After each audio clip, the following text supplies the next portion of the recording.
Sadhu, sadhu, sadhu. First of all, my homage due to my great Kalyan teacher, Vinod Prabhu Swami Mahasi. Sadhu, sadhu, sadhu. So, I think the sound projects to the camera. Can you hear me clearly? So first of all, I'm really sorry for being late. Next, over the way, we had to be in traffic, but do nothing but just wait. Okay? So, there are times in life that there are things in life that you don't have control. Okay? That most of the time, these are the things that we worry a lot about the things that we can't control. Have you been late for something and stuck in the traffic? You feel how much anxious and painful it is. Only you laugh. So, this is something that we have to understand. When there is something in life we can't control, you truly realize that I can't do anything about it. Even though you did your best, things that go over the pan.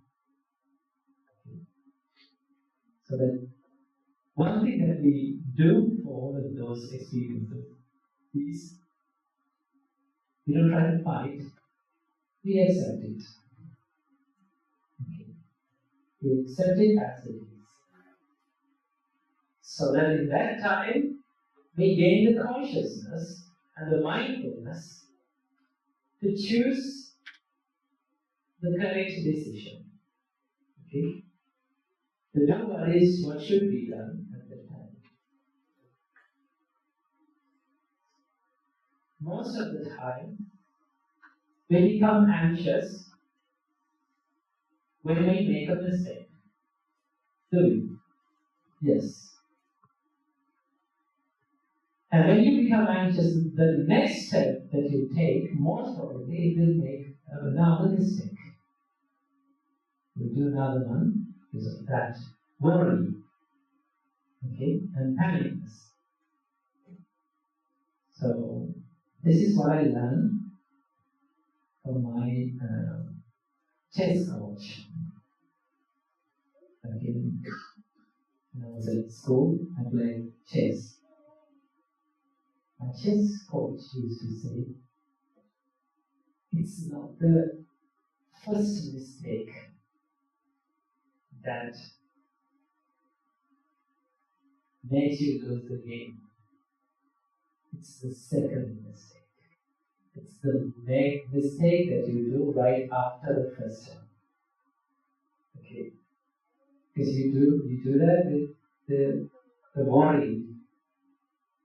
Okay?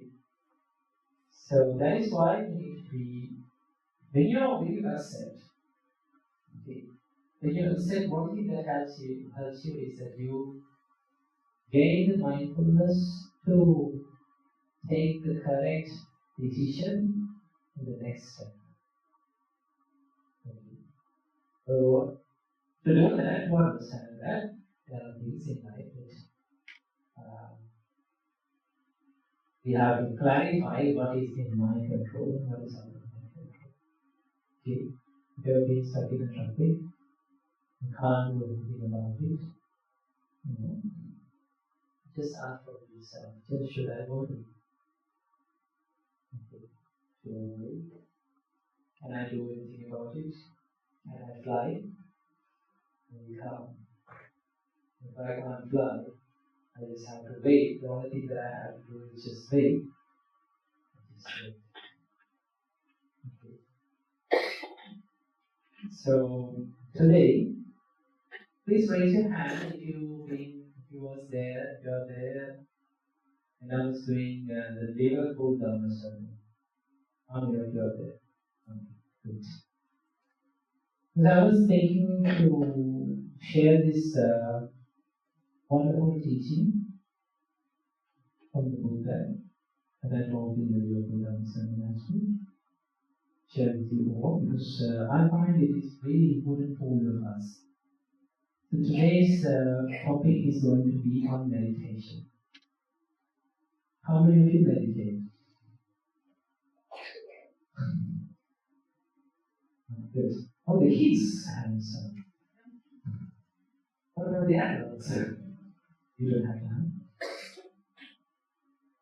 It's okay. No problem. It's your answer. I know. For most of you, it's not easy to meditate.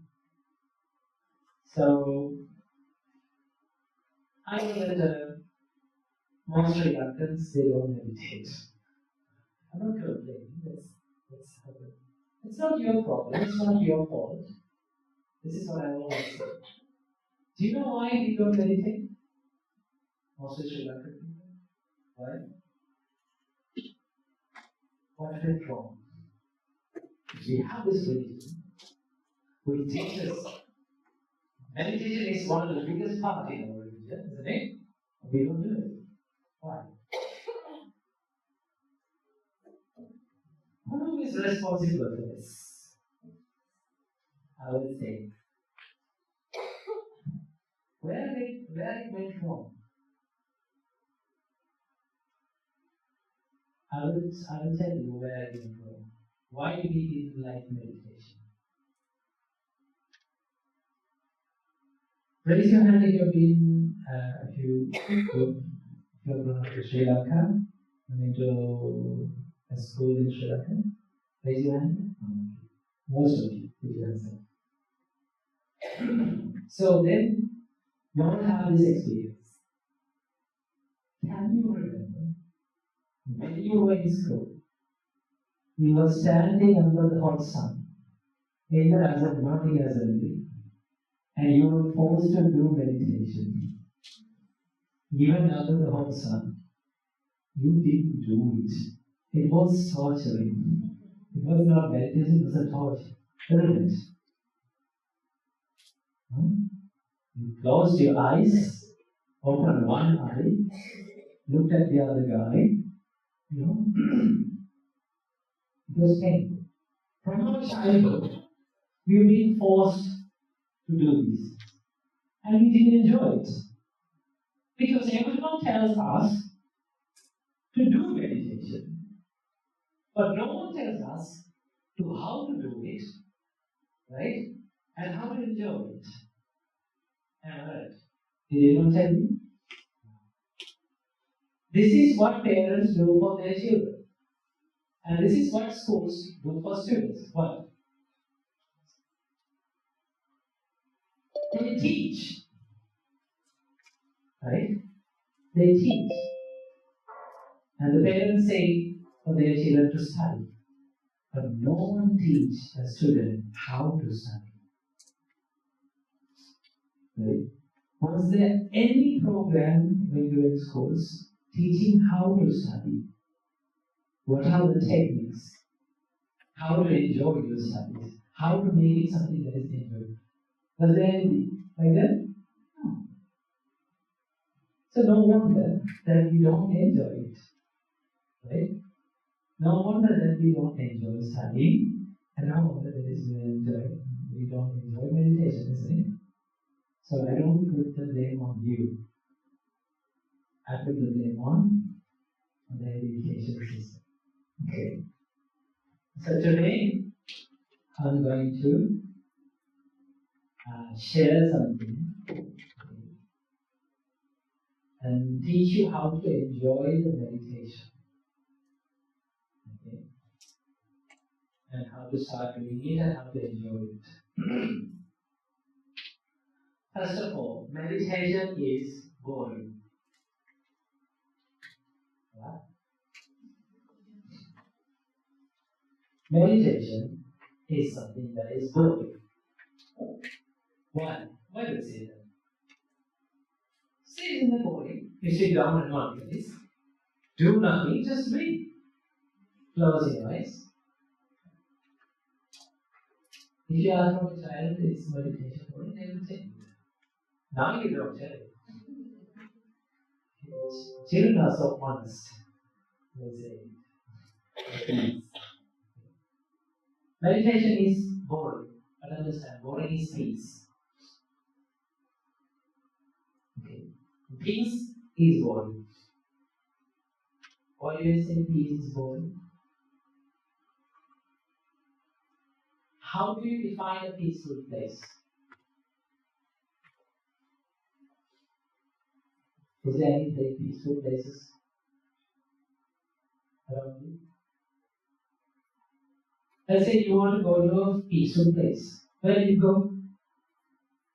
Maybe to a forest, right? Maybe to a mountain top, where there is no much what?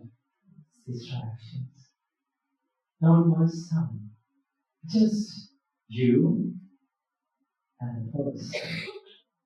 Maybe just you and the sky. That's a peaceful place. Okay. But what happens if you try to stay too much in it?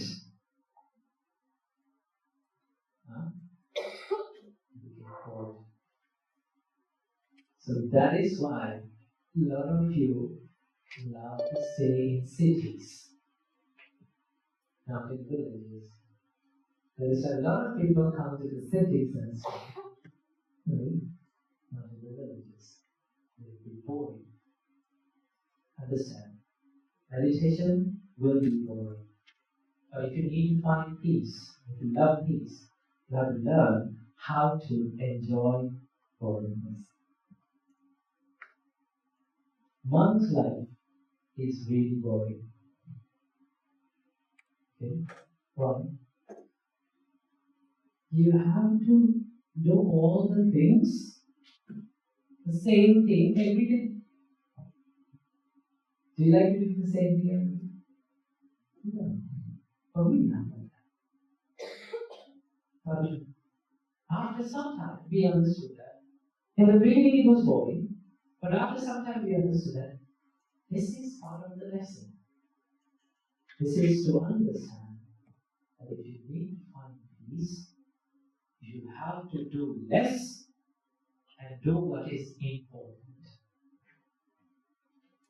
Okay. To be peaceful, what do you have to do? To be happy. What society says is you have to be, if you need to be happy, you need to do more, isn't it? Yes, do more and you will be happy. Okay. But Buddha teaches us is do less and do what is important. Okay. When you do what is important to you, you can find peace. So this is something that we have to go through in our month's practice. It is sort of cleaning is a bigger part in one's life, right? That most of the people don't enjoy. Am I right? Yes. Usually sometimes after you cook, you have a whole lot of things to clean. Do you enjoy cleaning? Ladies? You don't. Right? It's really good. Right? So, the cleaning is a beautiful thing. It's a beautiful activity, wonderful activity. It always helps you to practice mindfulness. And it's a peaceful thing. But cleaning is boring, isn't it? Washing dishes. Huh? That's why you bring a dishwasher to your home. Because it is boring. I don't want to do that. Okay? But cleaning is a wonderful meditation. When we started our mouse practice, we had this day, it was the Wednesday, it's the cleaning day. So it's not like other days, but it is like a different day of cleaning. We do deep cleaning. Okay? Cleaning, so if I ask you, how do you clean this table? Usually, you spray something on it, you just wipe it out and you clean it. Done. But it was not for us in mouse practice. To take this table, wash it, okay, and get to each and every corner and remove each and every speck of dust on the table, under the table, okay, on the legs and everywhere. Doing this for me was really painful. Why? Because we are so used to be distracted and we are used to do certain things. I think back in those days I didn't have very much attention span. Okay. You know that humans' attention span is lower than the goldfish's attention span. Goldfish has higher attention span than us. Okay. So it was difficult. So we had to clean, not listening to no music, no nothing. Just you and your thoughts and the table. Okay. And it was really, really boring. But as you do that, when you do it again and again, you come to a place you become more mindful about your body movements and everything that you do. And after some time, you will start to really enjoy this practice. It was part of the meditation. What is it? Actually, working mindfulness. When you do that, you feel wonderful peace. Because you be with yourself. In life, we are hardly with ourselves. With our thoughts. How much time do you spend with your thoughts? You and only your thoughts? Not much. Right? Not much. Because when you live only with your thoughts, you and your thoughts, you start to feel boring. Okay. Tell me if I'm wrong. Whenever you get into the metro, if it is only you, there is no one to talk. What do you do? If you're in the train or if you're in the bus, you take out something in your pocket. Right? And you start to scroll. Do you? Yes. I'm not saying that is wrong. That is what happens to all of us when we become bored. Okay. All of us are afraid to be with our thoughts. Because we think that it is boring. Okay. But in meditation, we learn how to be with your thoughts. Be aware of your thoughts. Okay. We have to be with ourselves with our own thoughts. What is the only time you be with yourself? During the day. Without any distraction. You and your thoughts. When you are in the toilet. What does it mean? You and just you and your thoughts. But even for that, people bring their mobile phone. Do they? Yes. Bring the mobile phone. Why? Because it's boring. Okay. I'm not complaining. This is what happens to all of us. If we are afraid of this border. So, meditation teaches you how to be with your own thoughts. and to be more aware of it, how to watch it. When you learn how to be with your own thoughts, you will find there is more peace within you than out. Okay. So, it is what meditation is, learning how to be with yourself. But when you start it, it is difficult. Trust me, you will be distracted a lot when you start it. You will only realize how distracted your mind is when you start to meditate. Okay. So that don't be angry with it. Okay. Don't be angry with your mind. Why? Because it is the nature of our mind to be like this. Okay. So of our nature to be distracted. So to use the simile of a monkey. We all had the monkey mind. Mm-hmm. Monkey is distracted. Okay. So the Buddha says, mind is also like a monkey. But you have to train this monkey to be at one place. Okay. So, how do you start meditation? There is a simple meditation that you carry with you all the time, wherever you go. That is one of the best meditations that you can do. So that you can't complain that I don't have time to meditate. Why? Meditation is always with you. None of us are busy, right? We are not that busy. Are you busy as Elon Musk? No. They say that he's the busiest person on earth. Maybe, maybe not. We all have 24 hours. It's not about busyness. It's about priorities. How much you value your spiritual practice. How much value that you give to your meditation.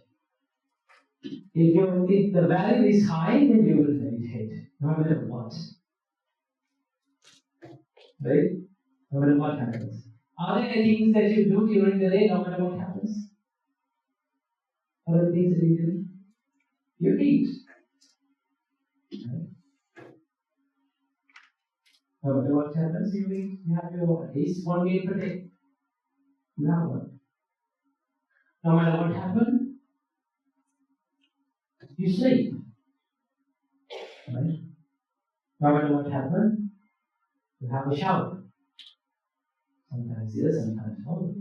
But you do. Right?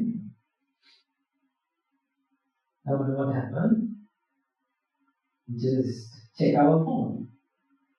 Okay? No matter what happens, the ladies, do you watch dramas? Huh?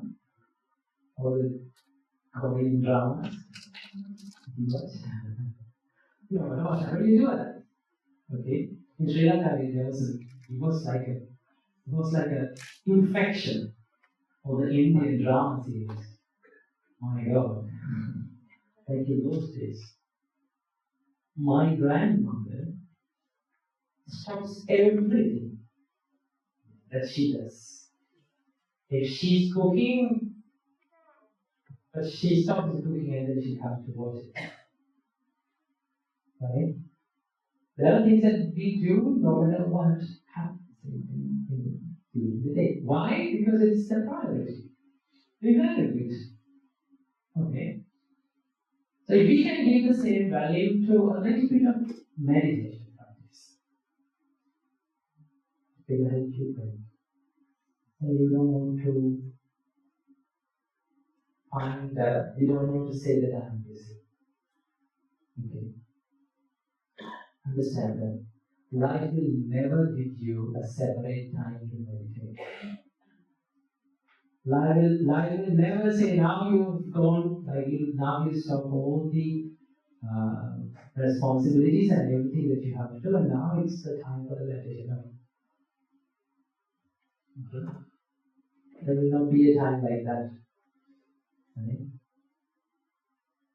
Even being a monk, I don't have such a time to separate time that life tells you, okay, now you meditate. No. You have to leave time. Okay.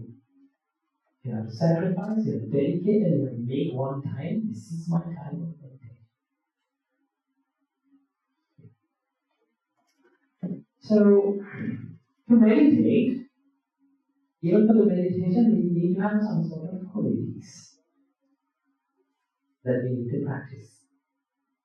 Okay.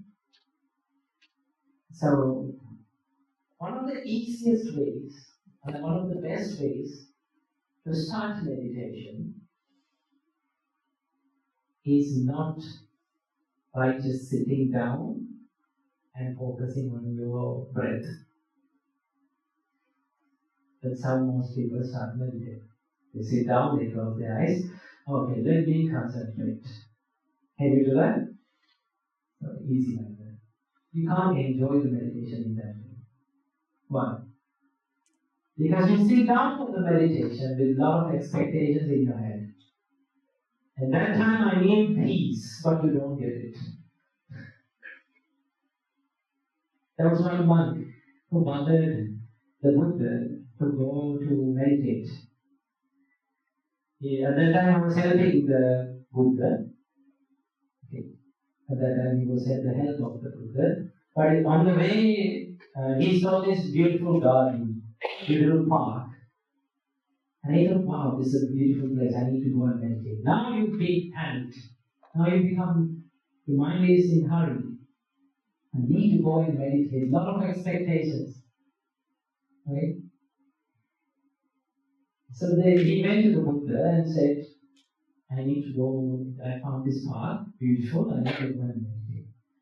Please let me go. Then the Buddha said, okay, you can go, but can you just wait until another monk comes to help me?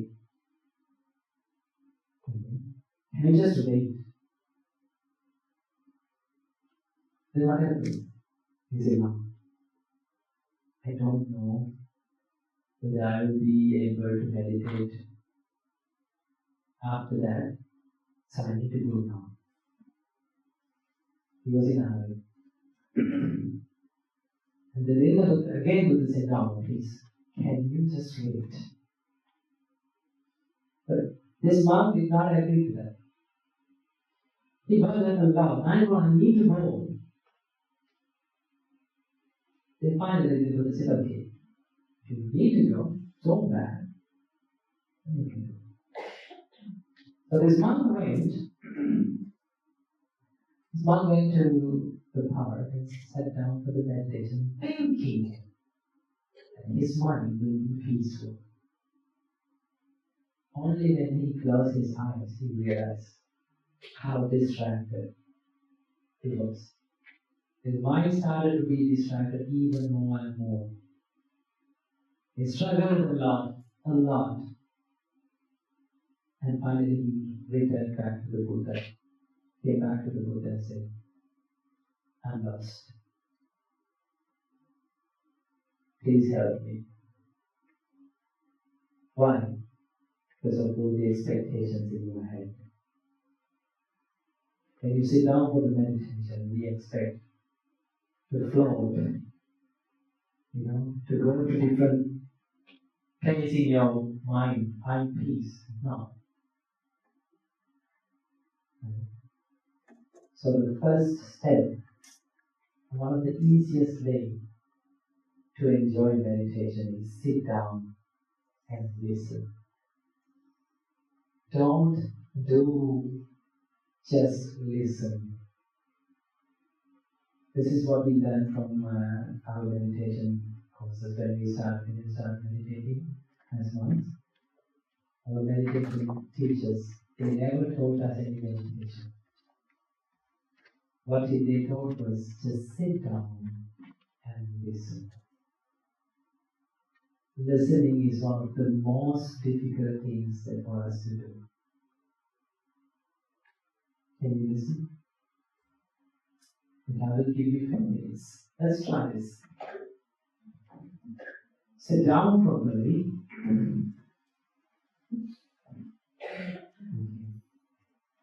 I want you to sit down and close your eyes gently.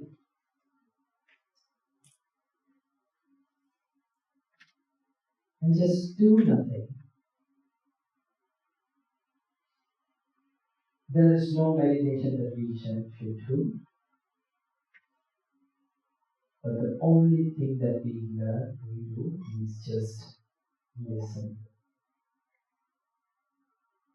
Listen to all the noises around you.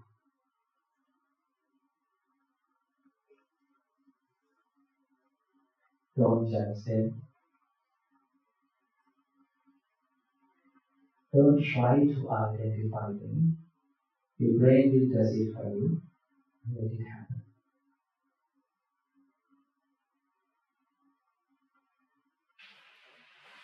There is meditation, and there are things that is not meditation. What are they? Noises. When you encounter the things that are not meditation, what do? You fight with them.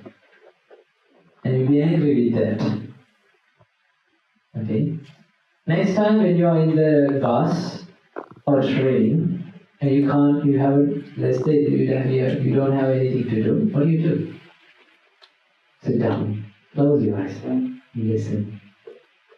Listen to the sound of the train. Listen to the people chattering. Don't try to listen like, for the conversation or they talk, Or just understand it is just a noise. Okay? You will understand what they talk. It's okay. It's not you, it's your brain. It does it for you. But let it go. It's something like watching a traffic pass by. Okay. I have seen this in Sri Lanka.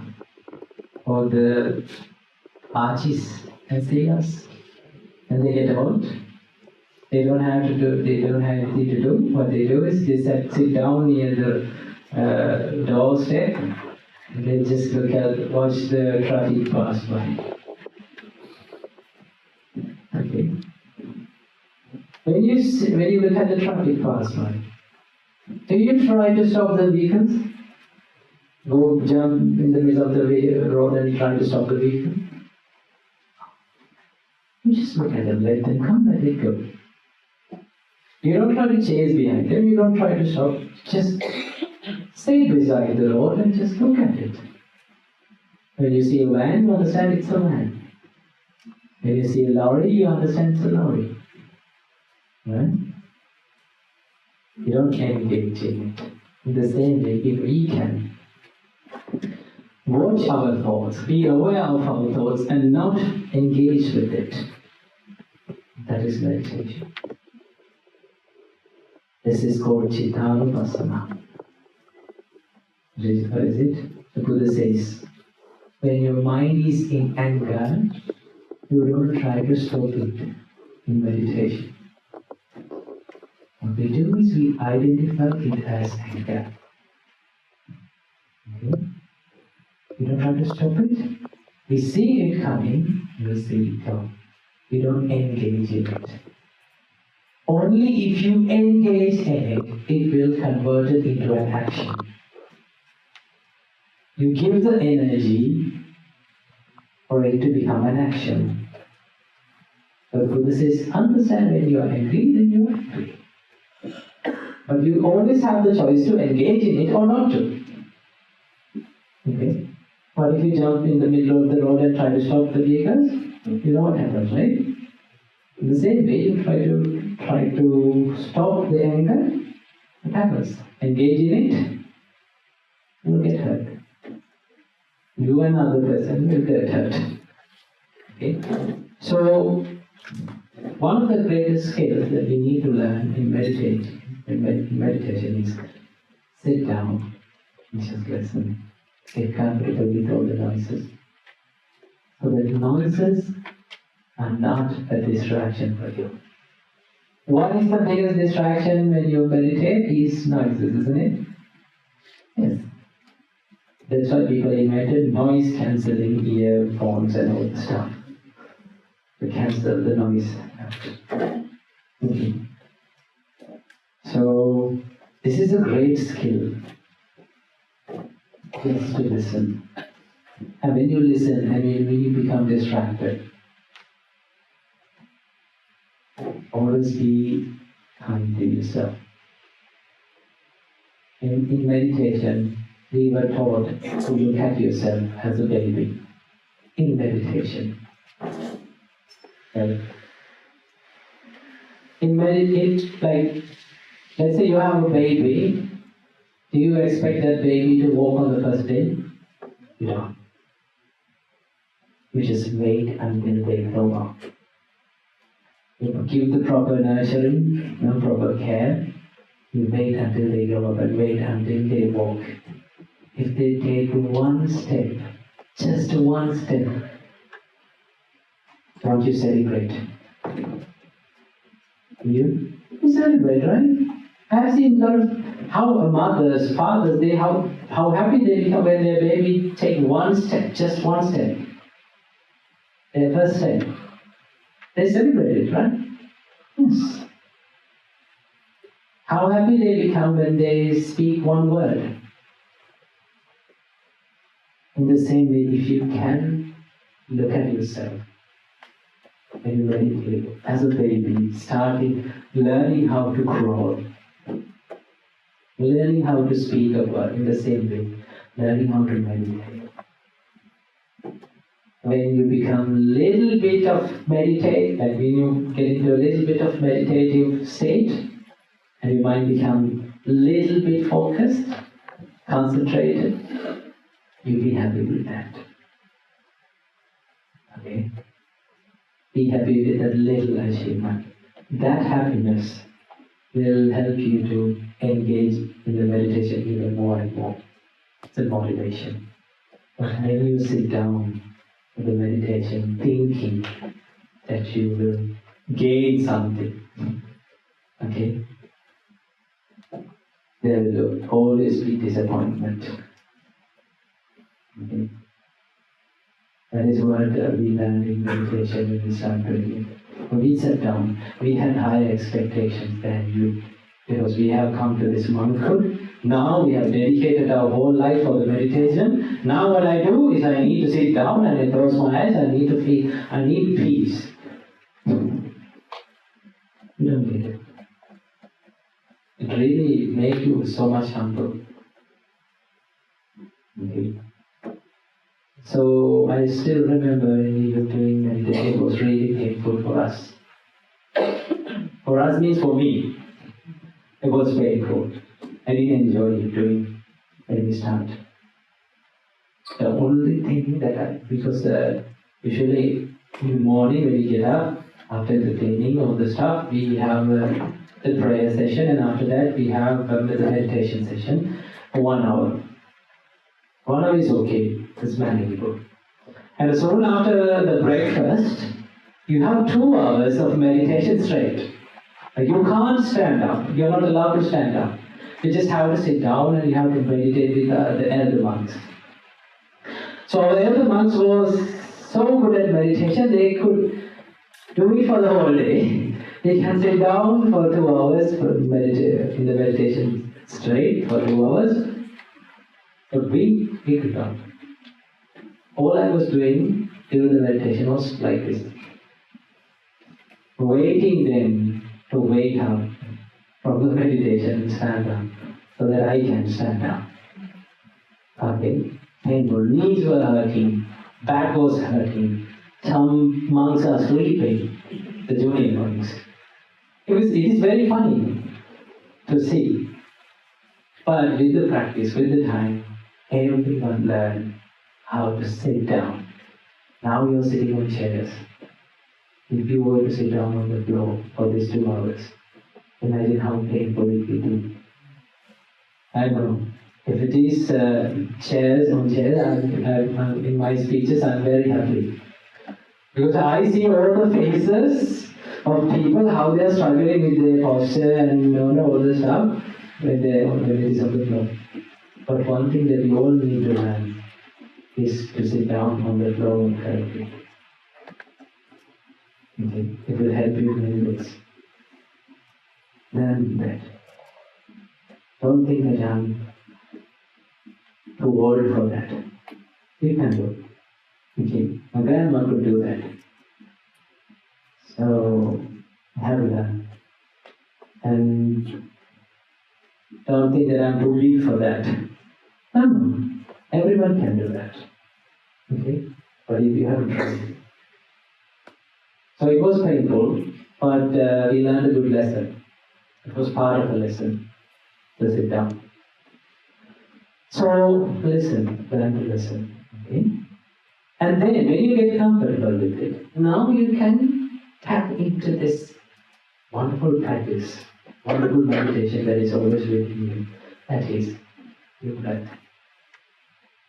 Breathing meditation, which is called Anapana meditation in Buddhism, is really powerful meditation. That is so powerful, even the Buddha used this meditation in the night of his enlightenment. It was the meditation that was used by the Buddha for his enlightenment.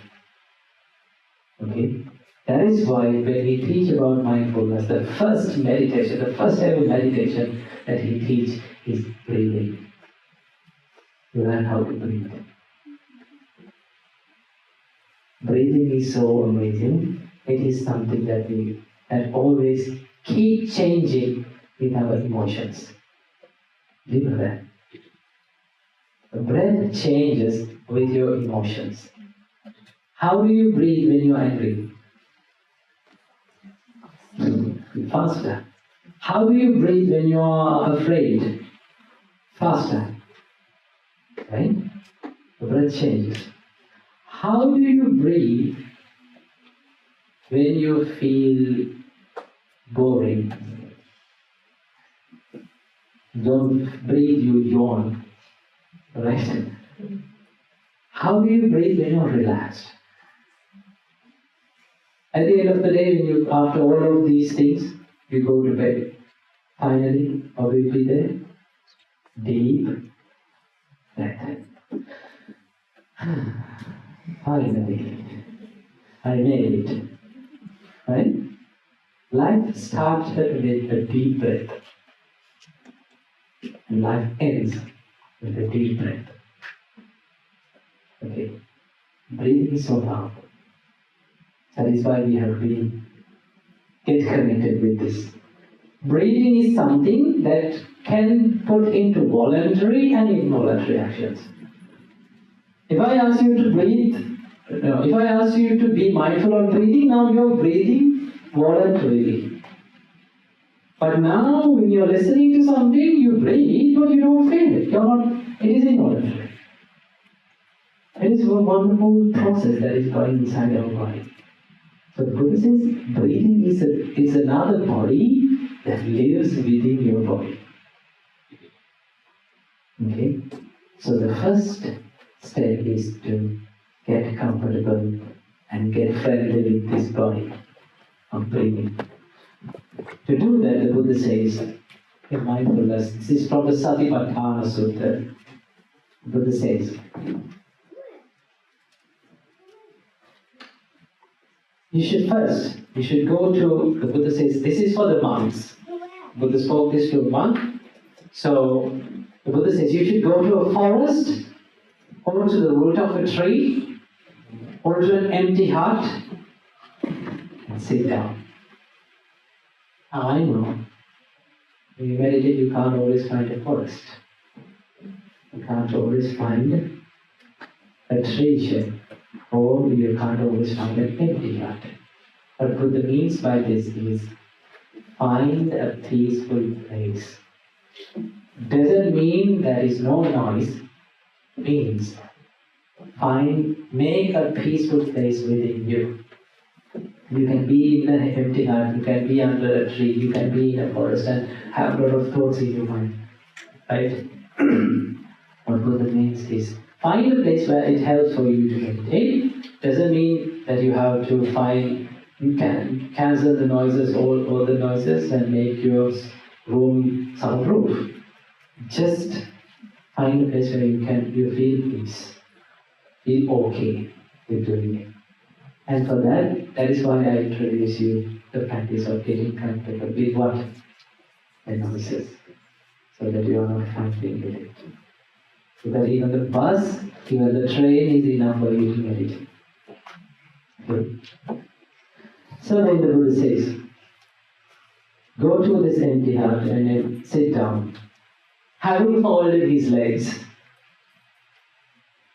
stays his body erect. And for the breathing meditation, something that is really important is to make your body nice and straight. Okay? That means not just bend it, but your spine nice and tall. You can do it in 2 ways, no 3 ways. While sitting, you can make your body nice and straight.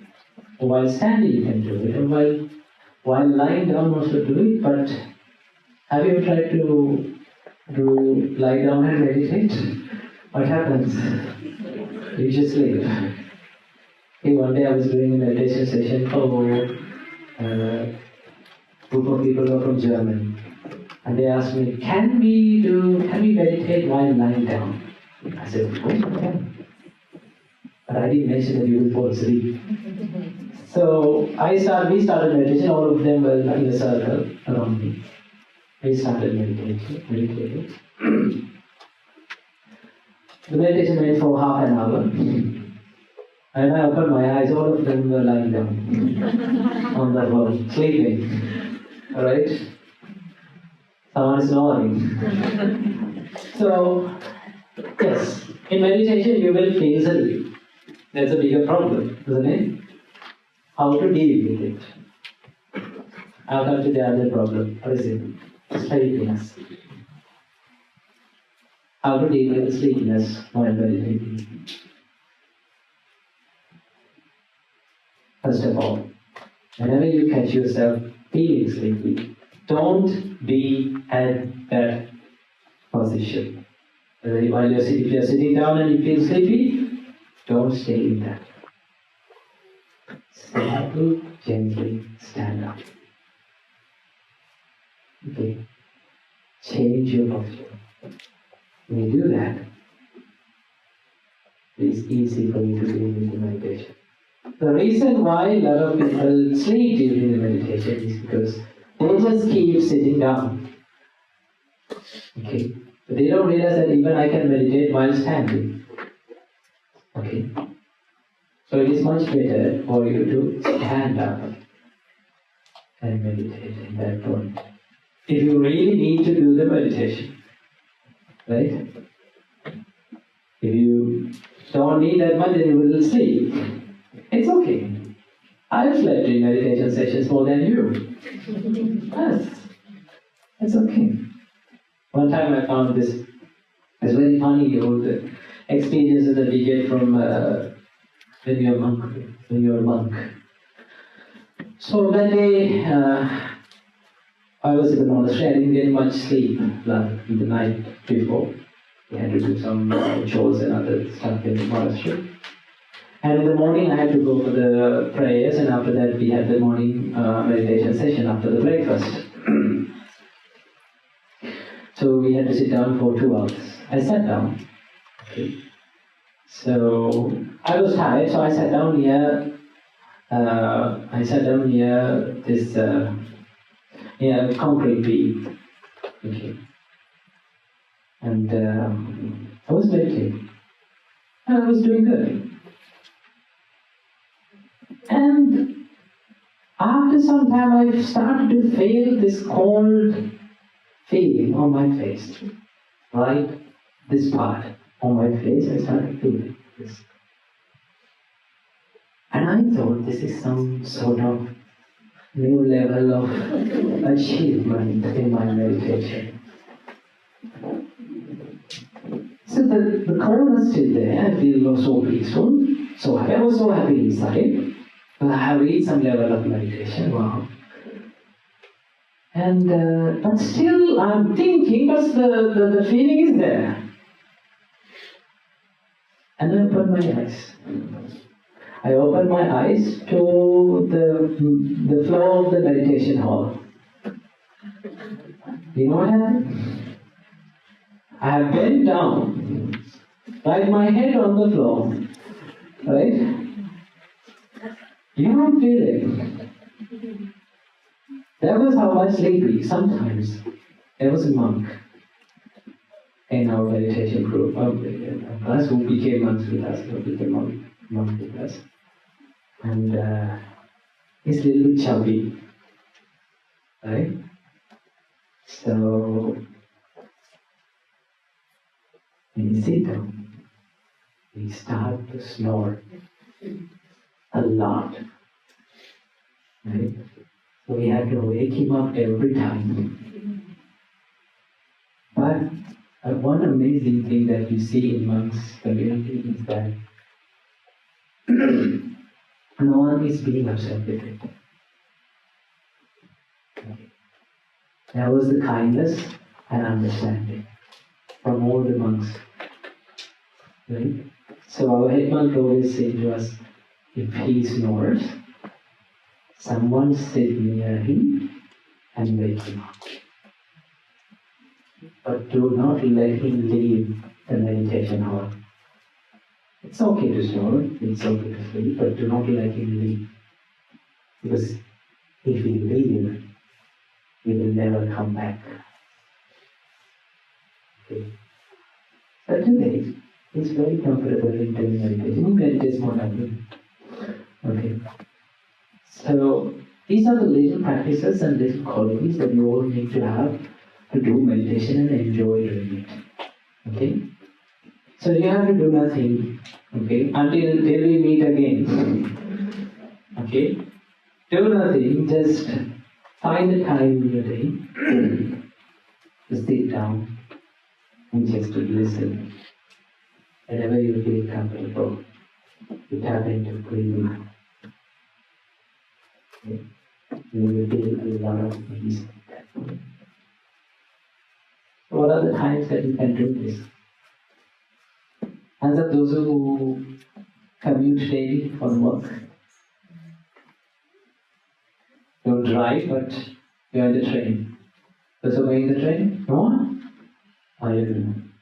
Anyway, you're in the train. That's one of the best places to meditate. Okay? Just put aside, you can use your mobile phone or read something later, but for 10 or 15 minutes, just be. Okay? No one is judging you. Okay? No one knows what is going on there. They will think that you're sleeping. Okay? But you just do it. Enjoy. Others don't do it while driving, okay? Yes. There's the warnings also. Don't try this while driving. Even while driving, you can be mindful. Right? That's one great good thing. Driving, then make it as meditation. You're being mindful of it. In the moment, you can take your mind to the moment, and you can drive. That's one great practice. So this is the little thing that you teach, that I teach. Nothing much philosophical, isn't it? Nothing heavy, complex words. No. When you give something complex, it's very easy to do. If it is something simple, these are the things that we find very difficult to do, isn't it? Yes. It's very easy to love others. It is very difficult to love yourself. Right? But in meditation, loving kindness meditation, we start by spreading the loving kindness First, to whom? To ourselves. But all of you skip that part. You're so busy, so panicked to love others. Spread your kindness to others. Most of the time, people miss the first part.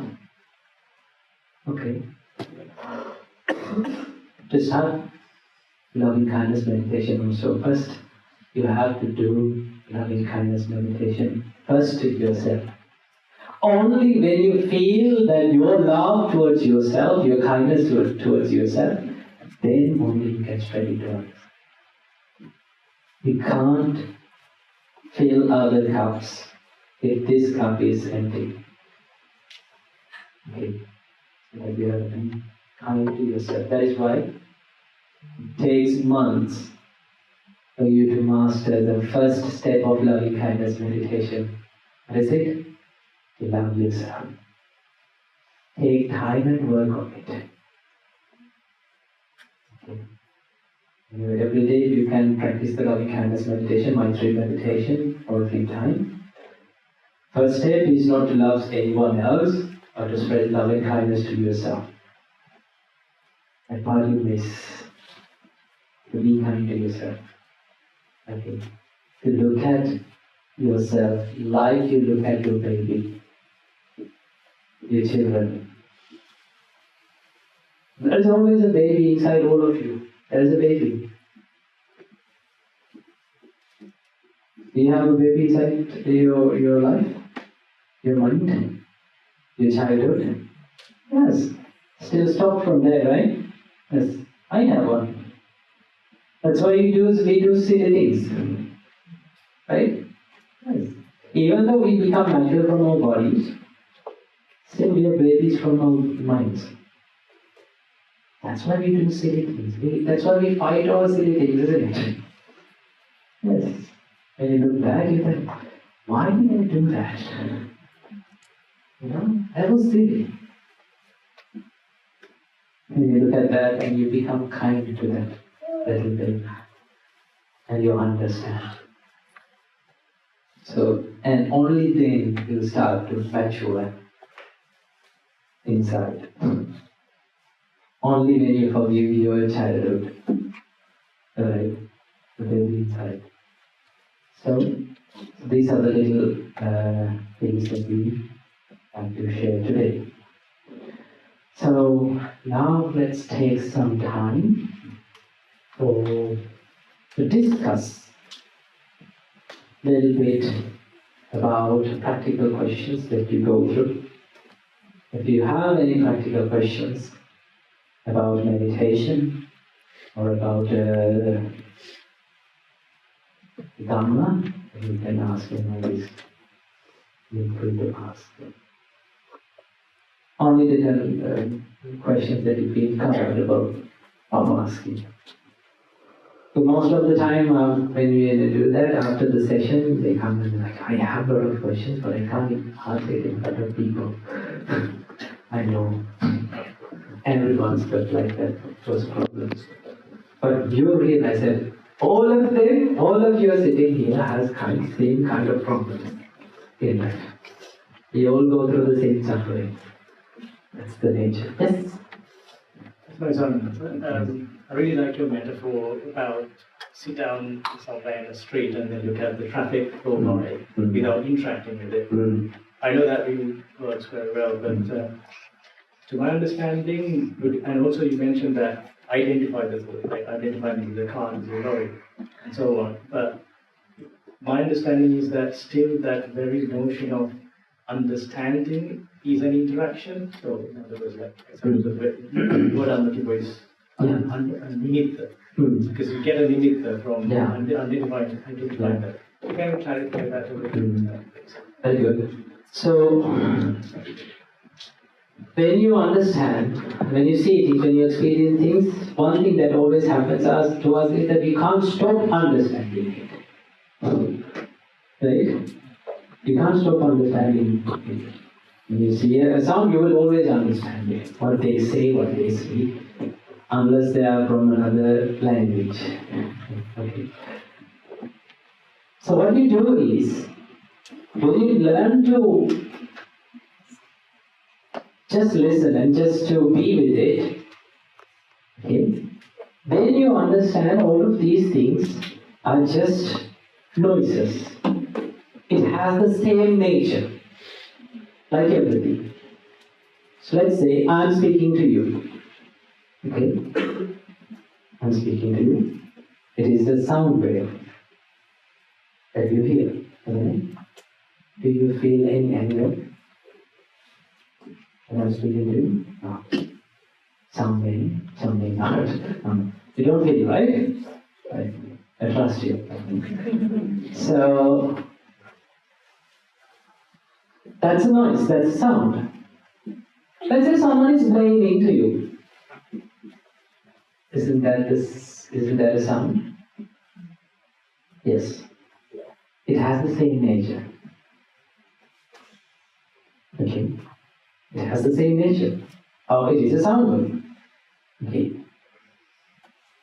All the sounds that you hear right now, the noise that you hear, the sound that you hear it right after that.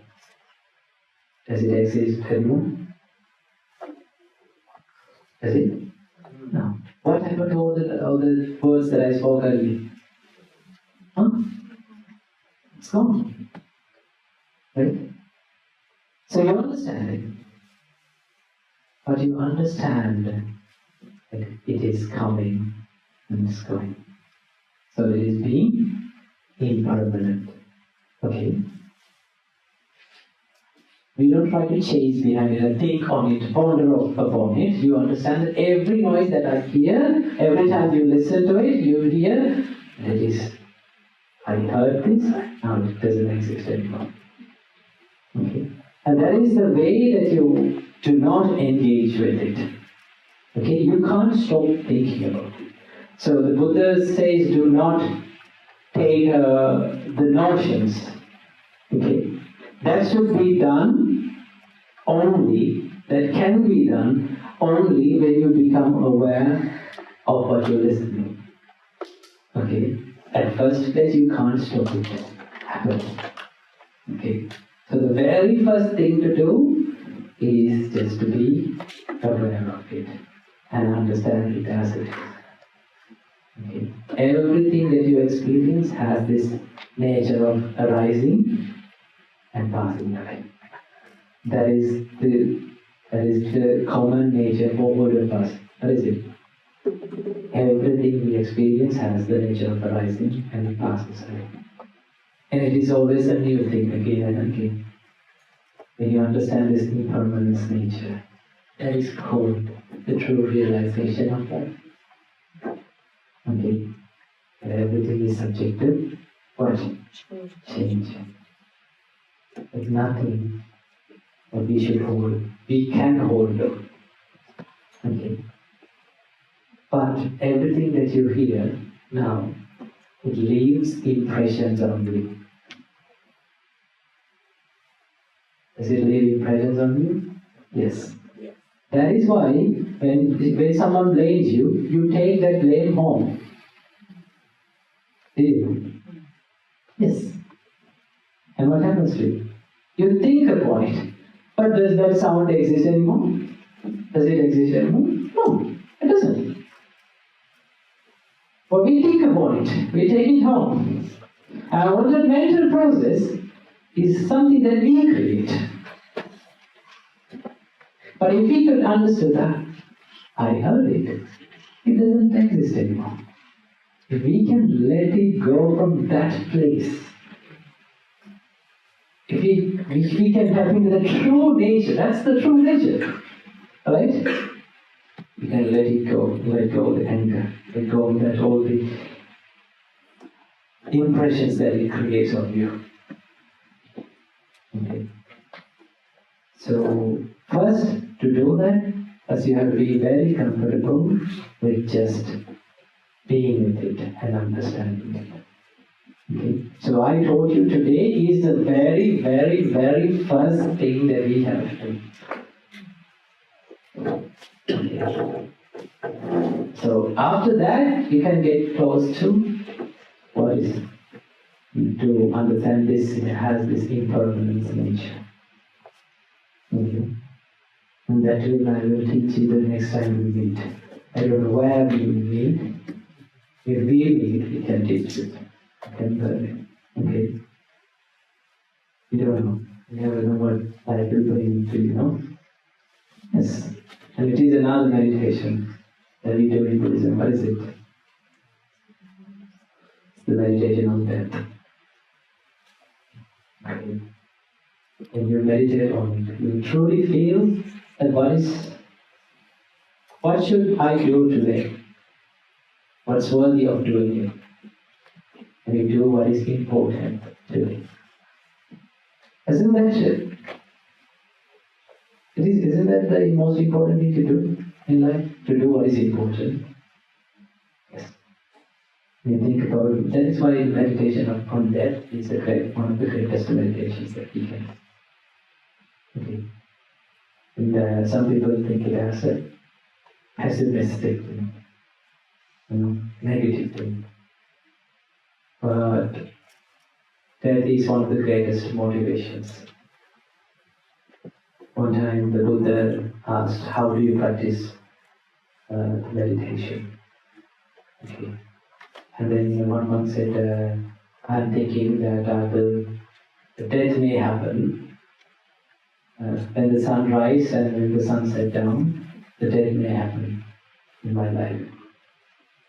So that I have to focus on what is most important thing to do. And then the Buddha asked from another monk, how do you practice? Then he said, within half of the day, a death may happen. Okay? So I should be very mindful.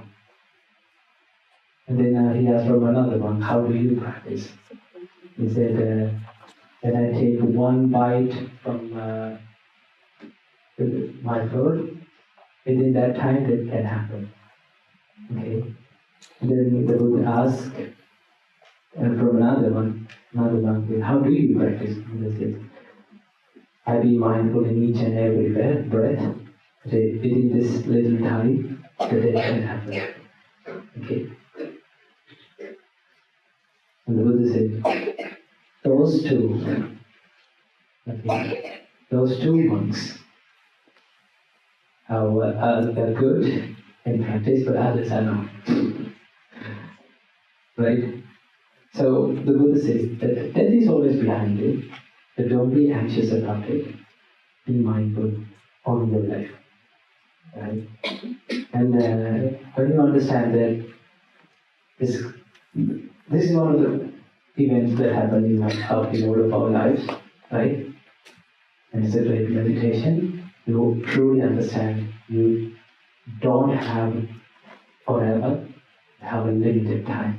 So that in this limited time, I need to use this very good time in a good way as a meditation. Okay.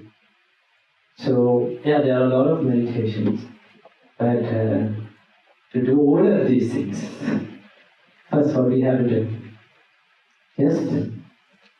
just listen. Be comfortable with it. And then we can start practicing. Yes, any other questions?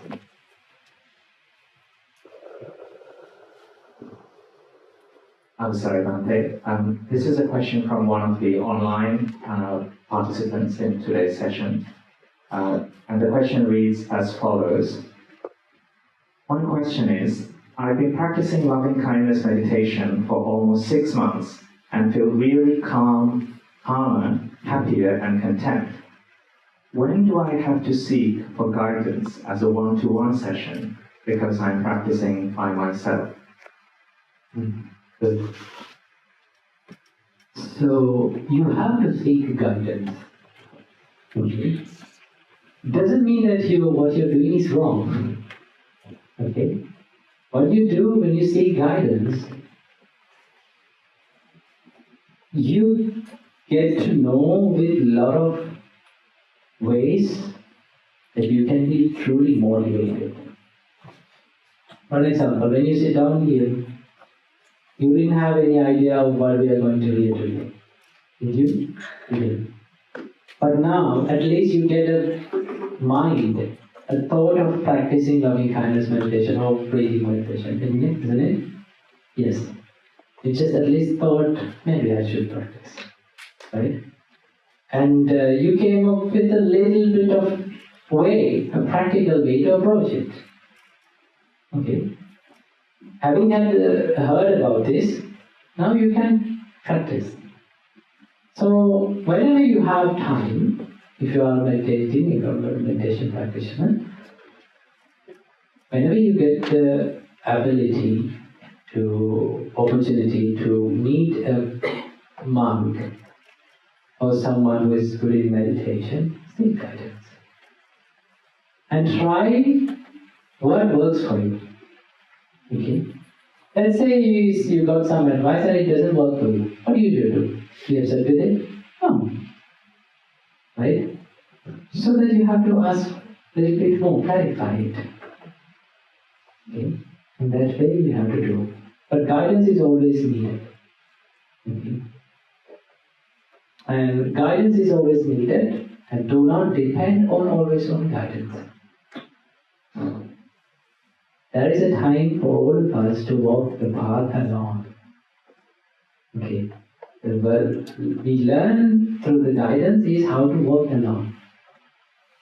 Okay. Same like you are guiding a child to walk. You don't always guide them to walk, do you? No. You guide them up to where they need you. After that, just let them go. And let them fall down. They will fall down. And they will get up. They know how to get up. Because they learned it. Okay. So in meditation, most of the time we learn always, most of the time we learn even how to get up. That means when you fall down, when you become unsuccessful in meditation, when your mind is always distracted, how to bring it back to the meditation. Good. So we need to seek guidance whenever possible. Okay. Any other question? There's one point.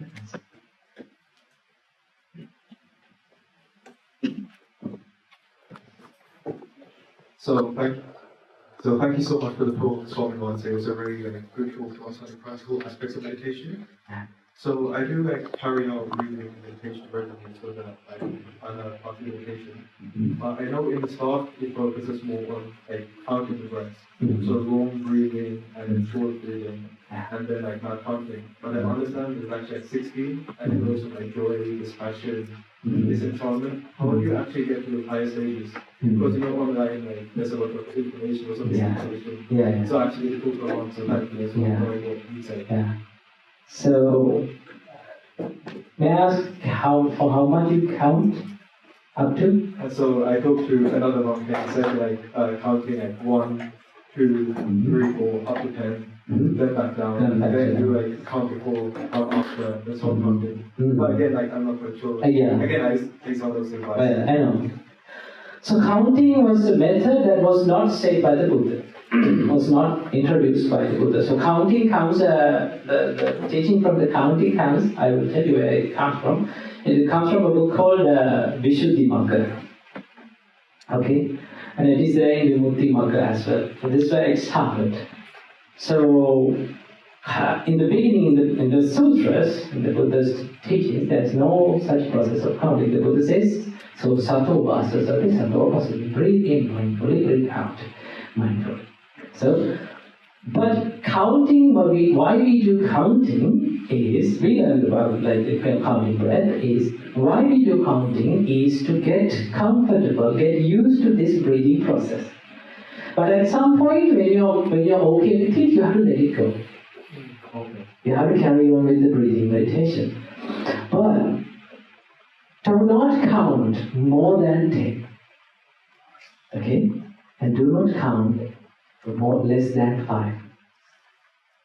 Okay? So find a number. So they say 5 is good for everything in meditation. 5 counting up to 5 is good. Because when you quantify, it's not that boring. And you can always come back. Okay? But more than 10, you will lose your count. Okay? And then what will happen? You get upset with it. Okay? But understand, it's okay to not to count. Even though you lost your count, you forget it, it's okay. When you be distracted, bring it back for the meditation. Okay? And that way, first thing, the way you learn to enjoy the meditation is first by forgiving the natural state of your mind. Being kind to it. And making it little by little discipline. You can't control it. You can't make your mind calm. You can let it happen. Okay? An example. There is water in this cup. Okay? I need to make this water still. So what do? No, you need to hold it now. Because I need to make it happen. Okay? What I do? I just hold it. Will the water become calm? No. I need to make it happen quickly. So I hold it so thoroughly. I grip it so thoroughly. Will it happen? What do you have to do? Just leave it. Right? Let go of the unnecessary control, unnecessary expectations. Right? And leave it. Still moving. Now it is still. Only thing that we have to do is just let it happen by being in the process. Okay? But one of the things that we have lost in our life is the ability to wait. Yeah? Can we wait? We can't. Now we are not get used to wait. Why? Everything around you is so much fast. And you get everything very quick, isn't it? Yes. What happens? We expect everything to be fast, even within us. Okay. But human-related things, human mental growth is very, very slow. But it takes time. It needs patience. Okay. So, yes, it's okay to count, but don't hang only to the number. Okay? At some point you have to let go, and if you are comfortable with breathing now, carry on with it. Okay? Because counting is not a meditation, breathing is the meditation. Okay? Yes. Understand that breathing is something that we all need. Okay? Have you ever tried to watch a YouTube video and the video starts to pop up? You freak out, right? Yes. And you get annoyed with this 3-second ad. Yeah. Yes. Sometimes then it becomes another ad for 5 seconds. So you get so much panic. You need things quickly. That is how they make you buy the YouTube Premium. So that there's no ads. So you have to pay. Yeah, okay. So, yes. The people freak out when they send a message to their loved ones. When they see this blue tick and they don't reply. What happens? Relationship problems. I've had to, when as a monk, a lot of people come and meet me. Some youngsters, they come and meet me. I ask, what's the problem with your relationship? But this is what they say. No, I sent a message and he didn't reply. What's the problem? Okay. I always say, you should have asked from your parents how they wrote letters and how they waited weeks to get a reply. One thing that technology does, it always becomes faster and faster every day. But then you have to ask from yourself, should I be faster? Because we all have a limit. That you have to learn how to slow down at some point. Okay? Any other?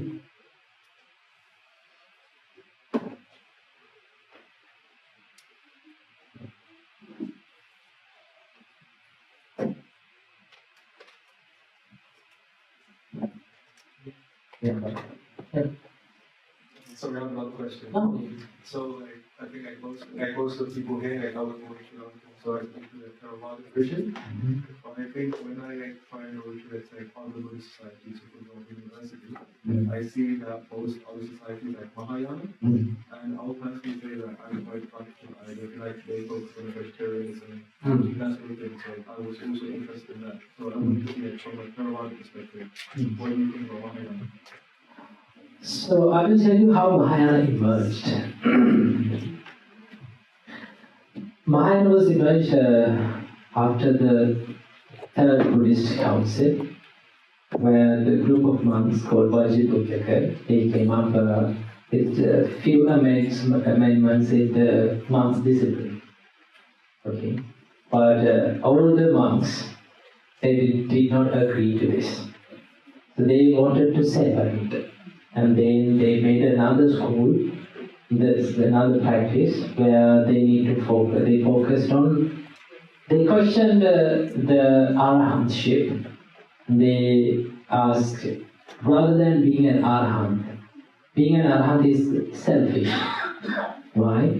Because you only find your liberation. What about the other people?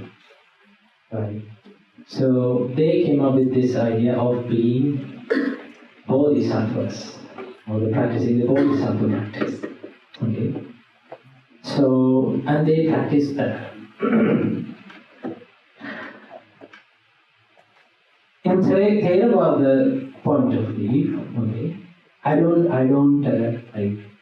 see as a Theravada monk to be extreme in that, and I don't criticize it. Okay. But according to the Theravada tradition, that is one part you're missing. That is, the Buddha has showed you the path, and it is for us to follow it, right? In even the other part, if you can follow, and but still, if you are not enlightened, you can't help the other beings. First, you have to be enlightened being. You have someone. But according to my belief, okay, my belief, I always see what I choose is that what I feel as truth. Okay, that's why I'm being here. So for someone who is practicing Theravada Buddhism, it's open. Now the world has opened so that you can practice, can search what is Theravada and what is Mahayana. You can practice and follow the path. So, according to the Theravada practice, there are some points that you're missing. Okay, point of view. But I always respect for everyone who practices meditation first, rather than someone who is not doing it, right? But if you can dedicate on practice and be kind, compassionate, right, and practicing the mindfulness, that is one great thing that you can do. Okay. But for me, I feel this is Theravada practice is the correct path. And this is not just because I was born as a Buddhist and I was born in the Theravada country. Before I saying this, I always wanted to read all the Mahayana books. So I read and I learned. And after that, after reading the Buddha's teachings, I found myself. For me, it is the truth here, where I practice. For someone who's thinking that, okay, I find truth in Theravada Mahayana practice, right? You're open to do that. Okay?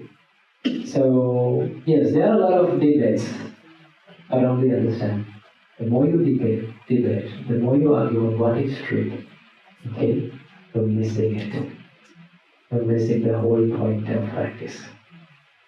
Okay? There have been loads of debates on what is correct and what is wrong.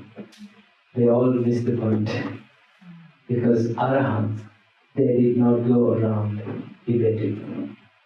They just found the truth by practice. And they followed it, and they didn't want to engage in any kind of arguments. Okay? So you may find a lot of people who have a different kind of practices. What is one thing that you always have to do? Respect. Okay. The more you read about other religions, one thing that you gain in your heart is the respect towards others, their beliefs. And you always think, no, for me this is truth, but I don't want everyone, just because I feel this is truth, I don't want everyone to follow this. Okay? So that's what you have to do. Yes.